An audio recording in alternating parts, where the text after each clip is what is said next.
Allez, 19h50 sur France Info. Comme chaque mardi, Culture Prime dans le 17-20, on accueille Noémie Roussel ce soir. Bonsoir Noémie.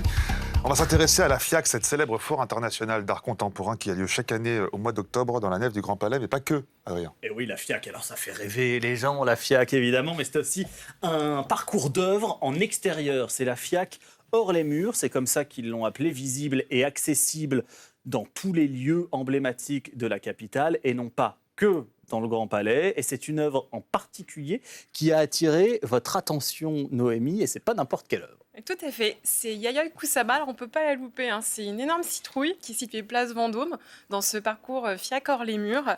Et cette citrouille géante, il faut savoir que c'est l'œuvre la plus grande jamais réalisée de Yayoi. Donc on a la chance de la voir à Paris. On la voit en ce moment. Sur les images. C'est une citrouille. C'est une énorme citrouille et comme vous pouvez le voir, c'est une sculpture géante de 10 mètres de haut. Et il faut savoir qu'elle reprend en fait les emblèmes un petit peu de Yayoi. Alors je ne sais pas si vous connaissez Yayoi. Un petit peu, bien sûr. Elle est connue pour ses pois. Mais oui, on voit tous les petits pois noirs, enfin les gros pois noirs. Voilà, dans ses œuvres, il y a toujours des pois et des citrouilles. Donc la citrouille, les pois et le gonflable, c'est un petit peu sa signature.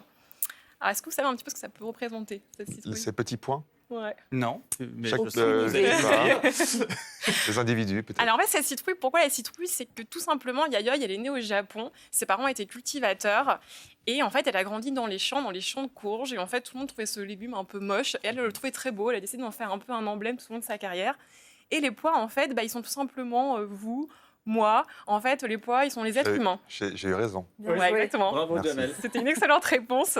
Et en fait, ces pois, ils se soutiennent.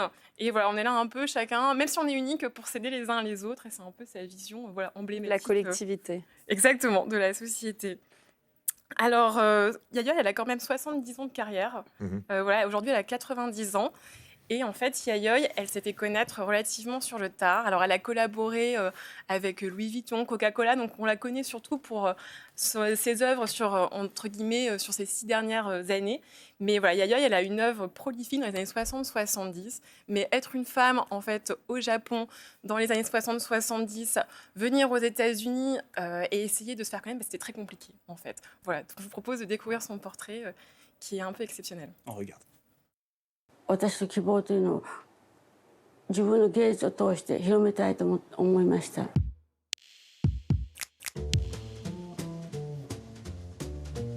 Yayoi Kusama naît à Matsumoto au Japon en 1929.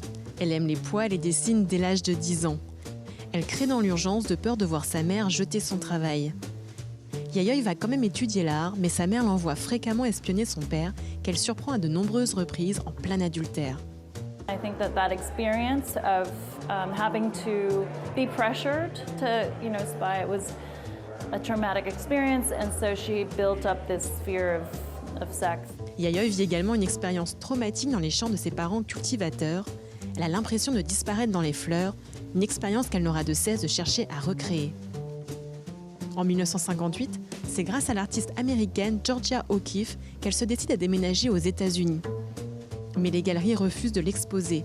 Elle n'est pas prise au sérieux car elle a un double handicap, être une femme et de surcroît japonaise. En 1958, son œuvre Pacific Ocean est le point de départ de son travail sur l'infini. À cette époque, on lui diagnostique une névrose obsessionnelle compulsive. Lorsqu'une idée lui vient en tête, elle ne peut plus s'en défaire.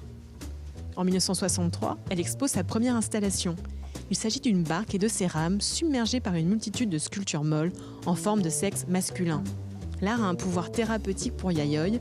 Si les phallus l'effraient, elle les reproduit par milliers pour mieux se débarrasser de ce sentiment d'effroi. En 1966, elle est la première artiste à créer une pièce recouverte de miroirs où elle représente l'univers infini.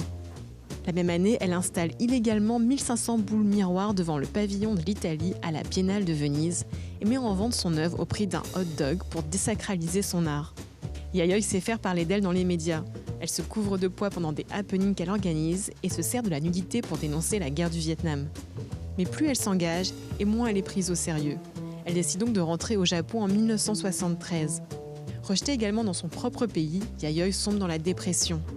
Il faut attendre une rétrospective new-yorkaise en 1989 pour la voir réhabilitée. À partir de 1977, elle choisit de vivre dans un hôpital psychiatrique. Elle dispose juste en face d'un atelier où elle travaille tous les jours avec ses assistants. Comme une revanche sur la vie, elle est à 90 ans, l'artiste féminine contemporaine la plus populaire et la plus vendue au monde.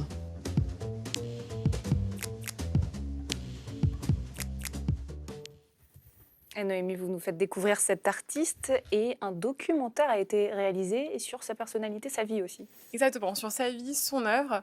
Ce documentaire est actuellement dans les salles, c'est Kusama Infinity. Il est aussi projeté pendant la FIAC. Ok, vas-y. Alors, il y a...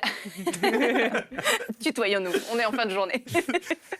Qu'est-ce qu'on peut dire de plus sur ses œuvres? Parce qu'elle a eu beaucoup d'idées. Est-ce qu'elle en a inspiré d'autres, des artistes? Et tout à fait, même elle s'est tout simplement fait voler en fait, ses idées. En fait, Yayoi, elle va toujours être dans une démarche hyper expérimentale. Elle est la première à créer une salle miroir.